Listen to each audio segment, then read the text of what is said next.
Hello, fellow foodie fire fiends, and a very happy, if a little bit premature, St George's Day to you all. We wanted to get this video out a little bit early, so you've got a chance to source the ingredients for any St George's Day barbecue you might have planned for next week.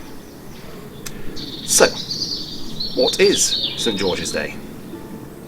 Well, some might say it's a day on which we celebrate being English and celebrate all the great things about England, both historically and contemporarily.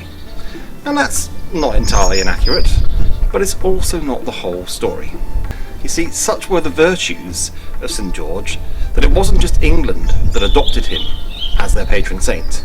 Countries as different as Ethiopia and Venice also have adopted St George as their patron saint, and as such they celebrate the feast of St George just as we do on the 23rd of April in England. So what was it about St George that made him such an inspirational figure for so many nations? Because it's quite commonly known today, he wasn't actually even of English heritage. St George was of a heritage that we today would recognise as Turkish. Such were his acts of valour, heroism and virtue, however, that the stories spread far and wide across Europe and indeed across the world, and were a source of inspiration for many nations. And so Christian England at the time adopted St George as a kind of aspirational example of how good Christian English people should behave and should be. And those virtues are celebrated on the day of St George's martyrdom, the 23rd of April. One of the most famous myths of St George was actually added to his legacy quite a while after his martyrdom, so its accuracy is somewhat dubious to say the least. Even if we ignore the fact that the story recalls his heroic encounter with a fantasial, fictional creature, even if we suspend our disbelief and accept that as true, the fact that this was added to his legacy, I think several centuries after his death, does throw into question whether this actually happened or not. Of course, there is another possibility that St George's slaying of the dragon was actually metaphorical, and what he was doing was ridding an area of a great evil. But whether it's metaphorical evil vanquishing, or the actual slaying of an actual fire-breathing gigantic dragon that was terrorising a village, one thing that most historians do agree upon is that this did not take place in England. It actually took place in a village within a country that we today would recognise as Libya. But regardless of where it took place, the story was a source of inspiration for many nations for many centuries. It endures even to this day. It's the most famous story associated with St George, so we felt it was the most appropriate to symbolise in the dish we're going to cook today in commemoration of the feast of St George. So today we're going to be cooking dragon flesh kebabs. The kebabs being a nod to St George's Turkish heritage. Okay, full disclosure, despite the very best efforts of our Wizlets, we still haven't managed to source any actual fire-breathing dragon meat. Still working on that, maybe one day. But we've done what we feel is the next best thing. We've combined the best of British seasonal grass-fed lamb, a very traditional meat in kebabs, with the exotic meat of dragon fruit. Getting hold of dragon fruit did prove to be somewhat difficult, and given the price that we paid for it, I can see why Smaug needs all that gold if he's partial to these. So if you're on a budget, or you just don't want to spend that much money on making kebabs, you can use a watermelon, you could use kiwis, you could even use the humble pear in this case. Obviously they'll all have differences and nuances, but they'll all be delicious. Fruit and lamb works really well together, so go with what your budget allows and what you fancy. And so the first step is to pop back inside and make our marinade.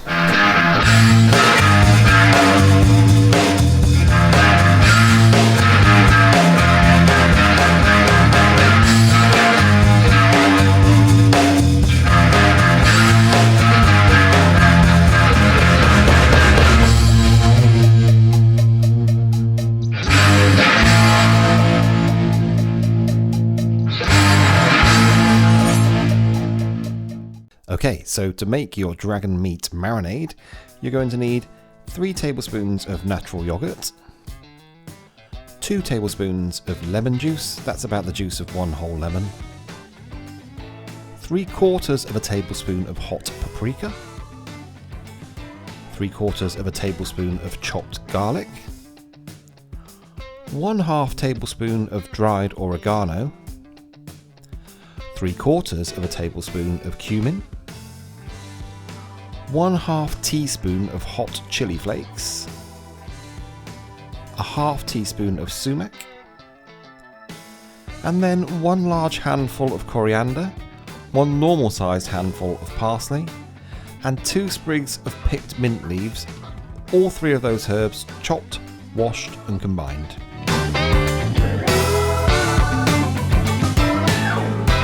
And then you just mix that together.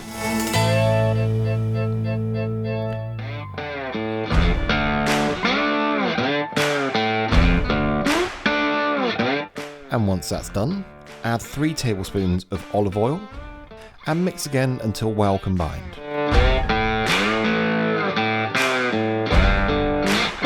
And so now we move on to the preparation of the dragon flesh. And let's just look at how wonderfully fantasial this fruit appears. Just look at that. It doesn't look earthly. It's bizarre, it's beautiful, it's unlike anything else I've really ever seen. And so there is a specific technique for preparing dragon fruit. First of all, you want to take a sharp knife and cut off the top and the tail. And make sure you remove any trace of that root or of that top. And already, just with that first cut, look at how vibrant that is. It doesn't look like something that should occur in nature. Again, it does look like something from a fantasy realm. And with the top and tail removed, you can now cut your dragon fruit in half. Look at that vibrant pink. It's just amazing. And with it cut in half, you should now be able to just easily peel away the outer scaly skin to reveal that beautiful, vibrant pink dragon flesh below. And that should be quite an easy task. The skin should come away from the flesh relatively easily. You should end up with something that looks a little bit like this, and then all you need to do is cut your dragon flesh into beautiful, bite-sized kebab chunks.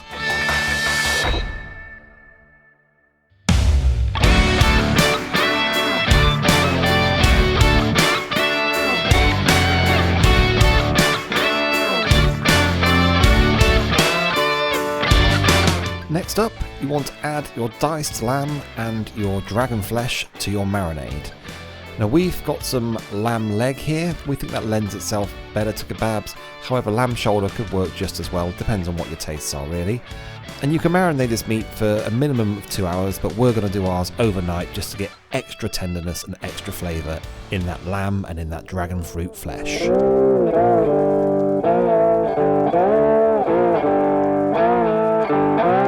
Once the fruit and the meat are in the marinade, make sure you pop it back in the fridge for the length of time you intend to marinate it for.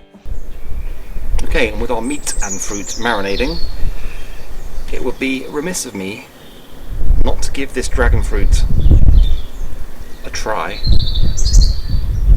in its raw state. Cheers. So this is going to give us an idea of the kind of flavours this fruit is going to bring to that kebab. It's very soft, kind of like watermelon but less watery. That doesn't make sense. Yeah, aside from that, it's more of a textural experience than a taste experience, I would say. There's a very delicate sweetness there, but aside from that, I'm just getting a lot of texture and moisture. It's very refreshing, it's very pleasant. It's certainly not going to interfere with the flavour of those kebabs, or actually it's not going to interfere with anything you pair it with. And given it's such a beautiful, vibrant colour, that gives you a fantastic opportunity to add some natural food colouring, if you want to go for screaming pink of course, into whatever dishes you like. Interesting.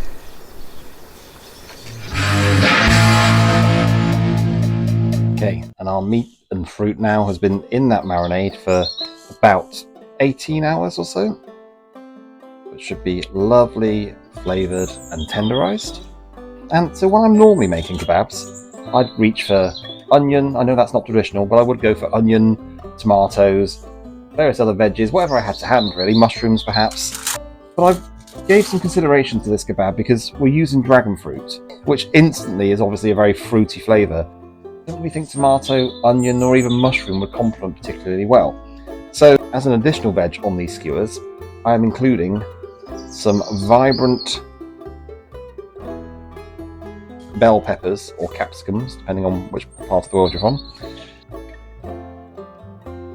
Beautiful red and orange colours there, connoting that fire coming out of that dragon's mouth. So, without further ado, let's make some skewers. So I'm going to go lamb, dragon fruit, pepper on these, and we'll see how we get on.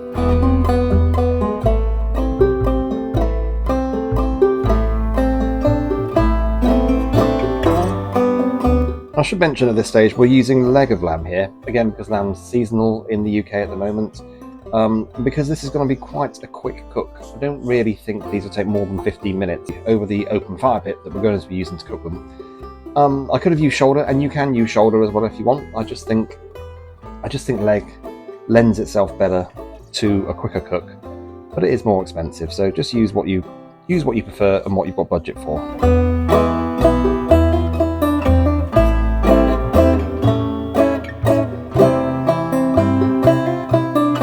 And I do like the symbolism here with our lances running through this dragon meat, just as St George would have done all those centuries ago.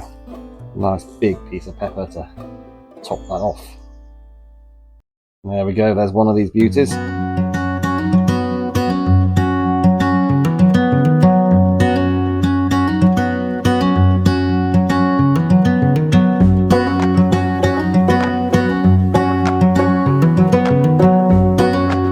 There we go, we managed to get 3 beautiful kebabs out of that mixture before we ran out of dragon fruit, and that's certainly going to be enough for me and Mrs. Wizard later on this evening. What's left of the lamb and the peppers here, we'll just probably pop in the oven. We certainly won't waste it, it'll go to good use. Well, these are making me hungry already, so let's get over to the fire pit, let's get chopping some firewood.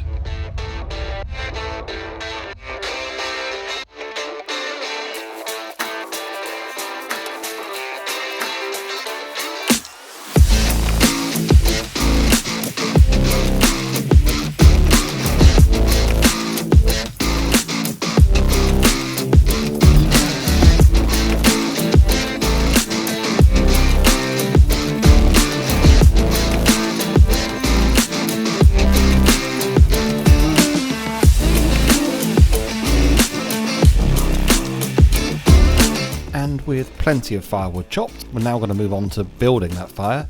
I'm just using a base of a few larger logs here, topped with a couple of wood wool starters, just for convenience really. And once those wood wool starters are going, and they go pretty quickly, you can just add some kindling, and that fire should be going pretty soon. So as the fire keeps going, we're going to start adding some larger logs to it. What we're trying to do is develop some hot coals.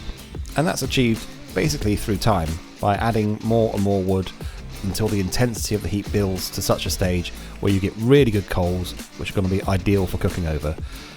So to try and quantify that, this is probably going to take around an hour and a half of feeding that fire, building it out, letting the coals get hotter and hotter until we're ready to add the grate and start our cook. And about an hour and a half later, our fire is raging hot, hotter than the belly of the fiercest dragon. So let's get the grate on and let's get the St George's Day cook underway. And I'm so excited here to get these kebabs on, I nearly took the camera out. But I think you'll agree, these look delicious already and they're not even cooked yet. And we're placing those kebabs down around the centre of that grate, partly because that's where it's most likely to be hot, but also because, as you can see there, we've still got a log that's aflame. And getting a little bit of that flame kiss on those kebabs is going to take them to the next level and make them a feast worthy of St George's Day. And now is the time to add some salt, pepper and garlic, not to the marinade because we didn't want to toughen that meat. Look at those flames just lapping at the underside of those skewers while they cook. This is going to be fantastic.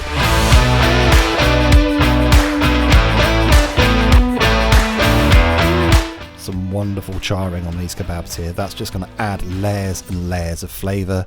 As you can probably see, we're mostly coals in this fire now, so that sustained residual heat is just going to help these kebabs cook to the perfect point, which is, it being lamb, medium to medium well.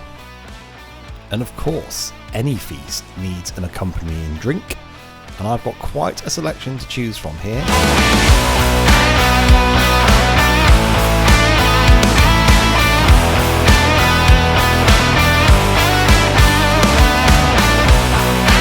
Let's go for something that I think is going to complement the flavours of these dragon flesh kebabs, and we'll have a chat about this a little bit later on.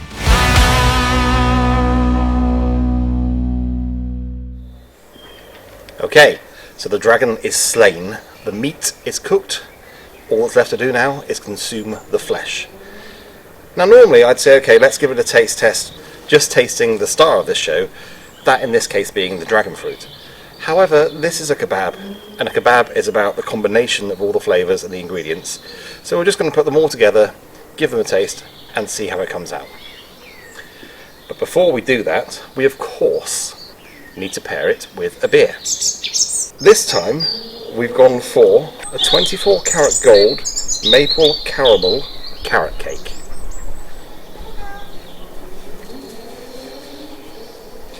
Now I've chosen this particular beer because of the spicing and the sweetness. I think that's just going to work perfectly with these kebabs, because we've gone for the kind of fruitier kebabs with the dragon fruit obviously and the peppers. I could be wrong, but I think it's going to work, so let's see.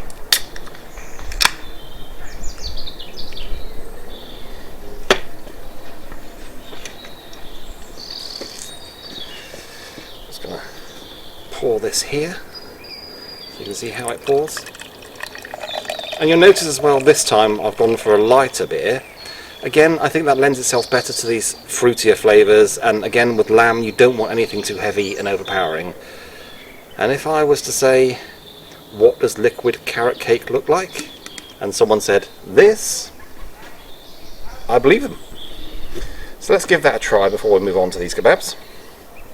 Cheers! Before I drink this, actually, can I just say this smells absolutely fantastic. It smells mostly of the frosting you get on carrot cakes, which is perhaps the best bit.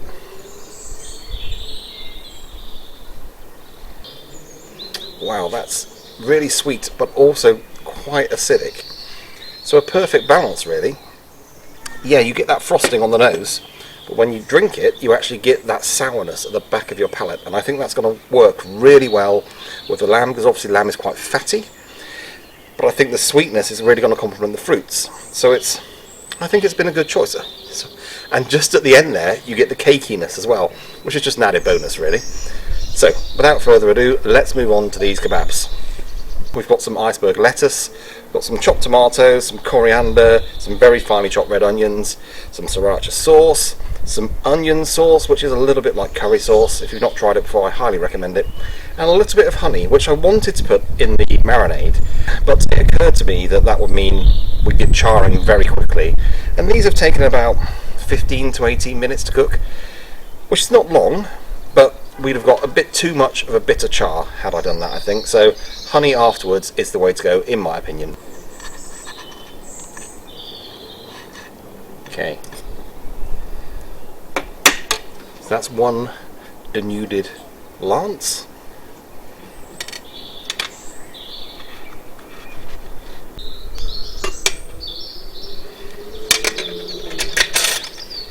A little bit of that red onion.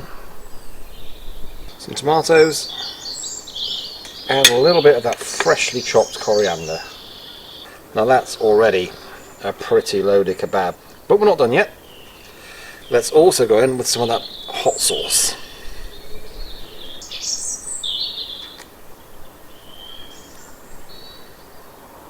And just to temper that, a little bit of local honey. So that's cheers and a happy St George's Day to everyone watching. In we go.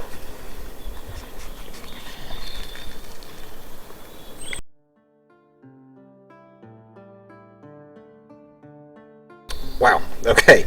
So the first thing to note is perhaps the obvious. That's a beautiful lamb kebab. Really beautiful marinade, really nicely cooked, but quite traditional, quite the kind of thing you would expect to find from a high-end kebab shop. Nothing unusual. Good, but not unusual. But then, when you get a bite of that dragon fruit, you have a textural sensation that's unlike anything I've had in a kebab before. Now, I mentioned earlier that there's not much flavour to that dragon fruit flesh, and that's still true. What it has done is it's taken on all of the flavours of that marinade, plus it seems to have taken on a bit of that fattiness from the lamb as well. So it's like a piece of lamb in that kebab, but with a completely different texture, with a softer, kind of fruity, crunchier texture than the lamb itself has, which just makes for a completely different eating experience. I highly recommend it, and as I said earlier, if your budget does not allow for dragon fruit, then by all means try it with pear, try it with kiwi fruit, try it with watermelon. I can actually see that working perfectly as a substitute in this context. And of course, as predicted, it does pair perfectly well with this liquid carrot cake, this very sweet and somehow simultaneously palate cleansing experience of a beer. This is beautiful, highly recommended. This is from the guys at Vault City. Again, a very, very good brewery that I've drunk a lot of beers from in the past and will definitely continue to be drinking from in the future. It's quite a pokey 8%. Doesn't really taste like it. As I said, it tastes like liquid carrot cake. It's beautiful. And it works wonderfully with this kebab. So I just want to thank you very much for watching. My name's Billy Buick. This is the Pit Wizard Smoke Shack, or this time the Pit Wizard Fire Pit. If you enjoyed this video, please consider subscribing, giving us a like and sharing the video, and remember to hit that notification bell so you always get notified whenever we release a new video. A very, very happy St. George's Day to all, and we look forward to seeing you next time.